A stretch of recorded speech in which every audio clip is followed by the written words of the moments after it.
2 நபர்கள் இருக்காங்க. ஒருத்தர் நல்லா சம்பாரித்து பணக்காரர், இன்னொருத்தர் பரம ஏழை பிச்சைக்காரர்.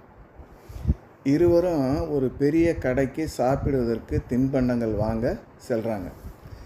முதல் நபர் வாங்கிய பொருளுக்கு பணம் கொடுக்கணும். அவர் பணம் கொடுக்க முயலும் பொழுது அவர் வச்சிருந்த பணத்தில் ஒரு 100 ரூபா குறையுது. இப்பொழுது முதல் நபர் 100 ரூபாய் குறைவாக இருப்பதை சொல்ல முடியாமல் சுய கௌரவம் தடுக்குது.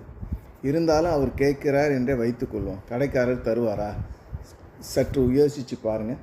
இப்பொழுது 2வது நபர் ஏழையாக இருக்கார் இல்லைங்களா? அவர் கடைக்காரன்கிட்ட கேட்குறாரு.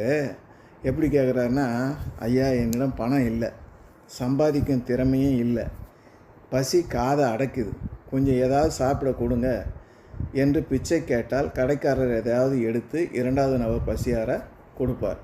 இப்பொழுது புரிகிறதா?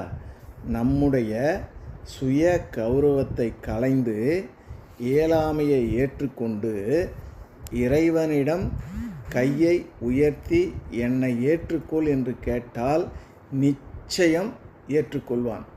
சரணாகதி அடைந்து விடு, சகலத்தையும் அவன் பார்த்து கொள்வான். தன்னிடம் சரணாகதி அடையோரை இறைவன் ஒருபோதும் கைவிடுவதில்லை. எத்தகைய வினைப்பயன்கள் இருப்பினும் தானே கதி என்று தன்னிடம் அடிமைப்பட்டு கிடைப்போரை அவன் கை கொடுத்து மீட்பது நிச்சயம். அது சத்தியம்.